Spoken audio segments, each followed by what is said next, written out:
السلام علیکم ناظرین، بھارت اور چائنا کی کشیدگی کے بارے میں تو آپ جانتے ہوں گے۔ مکمل تفصیل سے آپ کو اس ویڈیو میں آگاہ کریں گے کہ کیا بھارت اور چین جنگ کی طرف جانے والے ہیں۔ لداخ میں حالیہ بھارت چین سرحدی کشیدگی کے بعد یورپی میڈیا میں مکمل جنگ کے خدشات ظاہر کیے جا رہے ہیں۔ امریکی صدر ڈونلڈ ٹرمپ نے کورونا وائرس پر چین کے خلاف مہم اور تجارتی تنازع کے باوجود دونوں ملکوں میں ثالثی کی پیشکش بھی کر دی ہے، جبکہ بھارت اور چین کی طرف سے بارڈر پر فوجوں میں اضافہ کیا جا رہا ہے۔ بھارتی دعوے کے مطابق چین line of actual control LAC کے اندر تک آ چکا ہے۔ سیٹلائٹ سے لی گئی تصویروں میں LAC کے اندر مبینہ بھارتی حدود میں چین کے فوجی 60 خیمے لگا چکے ہیں، جبکہ چین کی اپنی حدود میں 100 خیمے نصب کیے جا چکے ہیں۔ بھارتی دعوے کے مطابق چین بھارتی مشینری کی مدد سے بنکرز بھی بنا رہا ہے۔ اس تنازع کو سمجھنے کے لیے بھارت چین سرحدی تنازع کو 1950 کے اشرے سے دیکھنا پڑے گا۔ اچھا، اس کے بعد بھارت چین تنازع کا تفصیلی پس منظر کیا ہے وہ بھی ذرا غور سے سن لیں۔ امریکی خفیہ ایجنسی CIA کی جانب سے اگست 1963 میں تیار کیے گئے ورکنگ پیپر میں اس تنازع کو امریکی نظر سے دیکھا گیا ہے، لیکن اس سے تنازع کو سمجھنے میں کافی مدد مل سکتی ہے۔ یاد رہے کہ اس ورکنگ پیپر کو پہلے ٹاپ سیکرٹ قرار دیا گیا تھا، تاہم اب وہ ڈی کلاسیفائڈ کر دیا گیا ہے۔ یہ ورکنگ پیپر 1959 کے اوائل سے 1963 کے اواخر تک کے حالات پر مبنی ہے۔ 24 اکتوبر 1959 میں جاری ہونے والا CIA کا سینٹرل انٹیلیجنس بلیٹن بھی چین بھارت سرحدی جھڑپ پر روشنی ڈالتا ہے۔ CIA کے سینٹرل انٹیلیجنس بلیٹن کے مطابق نئی دہلی نے 21 اکتوبر کی سرحدی جھڑپ پر سخت احتجاج کیا۔ مشرقی کشمیر کے علاقے لداخ میں ہونے والی اس جھڑپ میں 17 فوجی مارے گئے تھے۔ نئی دہلی کے ترجمان نے چین کے اس دعوے کو سختی سے مسترد کیا کہ بھارتی فوجیوں نے چین کے علاقے میں دراندازی کی تھی اور چین کے گشت کرنے والے فوجی قافلے پر فائرنگ کی تھی۔ امریکی CIA کی نظر میں یہ واقعہ منصوبے کے تحت پیش نہیں آیا تھا، کیونکہ دونوں حکومتیں مذاکرات کی تیاری کر رہی تھیں۔ چین نے اس واقعے پر موقف اپنایا تھا کہ اس کے فوجی اپنے دفاع میں فائرنگ پر مجبور ہوئے تھے۔ چین نے بھارت پر زور دیا تھا کہ چین کی سرحدوں کے خلاف ورزی کے واقعات کو مستقبل میں روکنے کے لیے اقدامات کیے جائیں۔ انٹیلیجنس بلیٹن میں کہا گیا کہ نہرو نے 8 اکتوبر کو کہا کہ ان کی حکومت اس موقع پر کوئی فوجی آپریشن نہیں کرے گی۔ ماؤ زے تونگ نے بھی حال ہی میں بھارت کے کمیونسٹوں کو یقین دلایا کہ چین بھارت کے خلاف جارحیت کا ارادہ نہیں رکھتا۔ CIA نے اپنے تجزیے میں کہا کہ لداخ کا واقعہ اور دونوں طرف سے احتجاجی بیانات بھارتی عوام اور حکام کے موقف کو سخت کر سکتے ہیں، جس سے اس سازگار ماحول میں رکاوٹیں کھڑی ہو سکتی ہیں، جس کے لیے ماؤ زے تونگ مذاکرات سے پہلے مطالبہ کرتے ہیں۔ CIA کے ورکنگ پیپر کے مطابق 10 نومبر کو نہرو نے مذاکرات کے لیے پیشگی شرط رکھی کہ دونوں طرف کی فوجیں LAC پر واپس اپنی روایتی پوزیشنوں پر چلی جائیں۔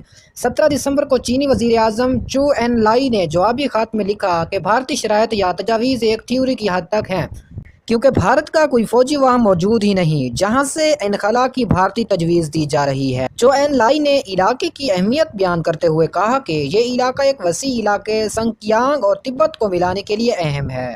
بھارتی حکومت نے علاقے میں ستمبر 1958 تک چین کی طرف سے کسی سڑک کی تعمیر سے لا علمی کا اظہار کیا اور دنیا بھر میں اپنے سفیروں کو یہ موقف اپنانے کی ہدایت کی کہ کسی پڑوسی ملک کی طرف سے دخل اندازی اس بنیاد پر اس علاقے پر قانونی حق کا جواز نہیں بخشتی کہ وہ ملک اپنے علاقے میں دخل اندازی سے لا علم تھا یا اس نے مزاحمت نہیں کی۔ چو این لائی نے اپنے خط میں لکھا کہ سرحدی جھڑپ کے بعد چین نے علاقے میں فوجی گشت روک دیا ہے۔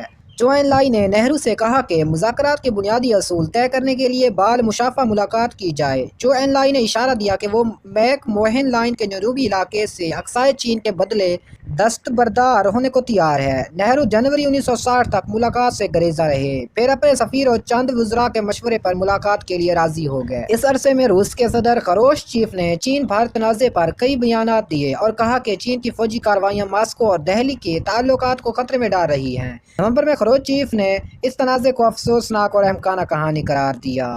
مختصر یہ کہ 17 دسمبر کو چو این لائی نے نہرو کے خط کا جواب دیا اور اقصائے چین پر بیجنگ کے حق کا پہلے کی نسبت زیادہ سختی سے اعادہ کیا۔ ساتھ ہی چو این لائی نے لداخ سے فوج کی واپسی پر سب کا موقف دہرایا کہ جب بھارتی وہاں موجود ہی نہیں تو واپس کیسے جائیں گے۔ لداخ کی سنکیانگ اور تبت کے لیے آمد و رفت کی اہمیت بیان کرتے ہوئے چو این لائی نے کہا کہ 1950 سے چین کی فوج تبت کے لیے سپلائی اسی راستے سے کر رہی ہے اور 1956 سے یہاں سڑک تعمیر کی گئی ہے، جس سے بھارت لا علم تھا کیونکہ یہ علاقہ عرصے سے چین کا حصہ ہے۔ چو این لائی نے لکھا کہ وہ اگست 1968 میں قبضے میں لیے گئے علاقے لانگجو سے نکلنے کو تیار ہیں، لیکن بھارت کو بدلے میں 10 متنازع پوسٹیں خالی کرنا ہوں گی۔ چو این لائی نے سربراہ ملاقات ضروری قرار دیتے ہوئے 26 دسمبر کی تاریخ بھی دی اور کہا کہ ملاقات چین یا رنگون میں رکھی جائے۔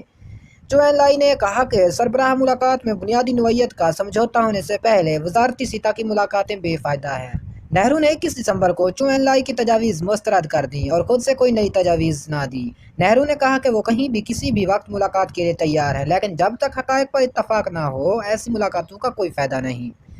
اپوزیشن میڈیا کے دباؤ نے نہرو کا موقف سخت کر دیا۔ چو این لائی بھارتی اہم منصب سے مذاکرات کے لیے اس قدر پر امید تھے کہ انہوں نے برما کے وزیر اعظم سے رابطہ کر کے مجوزہ ملاقات کے لیے سہولت پر بات بھی کر لی تھی، لیکن نہرو نہ مانے۔ یوں حالات 1962 کی جنگ تک جا پہنچے اور بھارت کو بھاری نقصان اٹھانا پڑا اور بڑا علاقہ بھی گنوا بیٹھا۔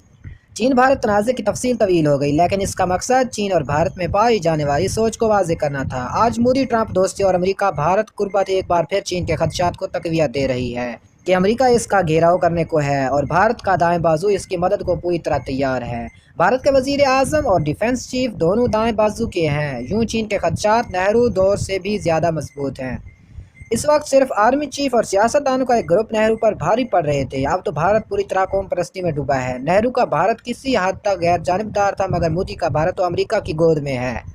ہمسایہ ملکوں میں بیٹھ کر چین کا گھیراؤ کرنے کی امریکی پالیسی 2 قدم آگے بڑھ گئی ہے۔ اب امریکہ ہانگ کانگ میں علیحدگی پسندگی کو کھلے عام ہوا دے رہا ہے۔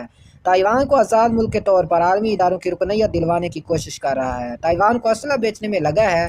بحیرہ جنوبی چین میں امریکی بحریہ کی بار بار گشت کی کوششیں ڈھکی چھپی نہیں۔ کورونا وائرس کے پھیلاؤ کا سبب چین کو بتا کر اس سے ہرجانہ لینے کی دھمکیاں دی جا رہی ہیں۔ ورلڈ ہیلتھ اسمبلی میں کورونا وائرس کی تحقیقات کی قرارداد چین کو اشتعال دلانے کے لیے کافی ہے۔ چین کی کمپنیوں پر امریکی پابندیاں ہیں۔ چین کی مصنوعات پر ٹیکسوں میں اضافہ کر کے کمپنیوں کو چین چھوڑنے پر مجبور کرنا ایک بڑے منصوبے کا حصہ ہے۔ چین بھی اس سرد جنگ میں اپنی پسند کے محاذ کھولنے پر مجبور ہوگا اور بھارت کے ساتھ سرحدی کشیدگی چین کا پسندیدہ محاذ ہو سکتا ہے۔ ایک سوال جو کبھی امریکی بڑی رعونت کے ساتھ دنیا کے ملکوں سے پوچھتے تھے، اب چینی بھی یہی سوال کر رہے ہیں کہ تم ہمارے ساتھ ہو یا ہمارے خلاف۔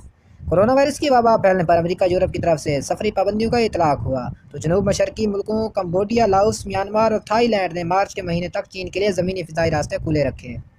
آسٹریلیا نے چین پر الزامات کی بارش کر کے امریکی کیمپیں ہونے کا اعلان کیا۔ ورلڈ ہیلتھ اسمبلی میں آسٹریلوی قرارداد پر دستخط کر کے بھارت نے بھی اپنا جواب بیجنگ تک پہنچا دیا تھا۔ یوں سرد جنگ کا نیا دور شروع کرنے کی تیاریاں ہو چکی ہیں، بلکہ شاید اس کا آغاز ہو چکا، لیکن اعتراف باقی ہے۔ تو محترم ناظرین، اگر آپ کو ویڈیو انفارمیٹیو لگی تو کائنڈلی چینل کو سبسکرائب کریں، ویڈیو کو لائک کریں اور کمنٹس میں اپنی رائے کا اظہار کریں۔ اللہ حافظ۔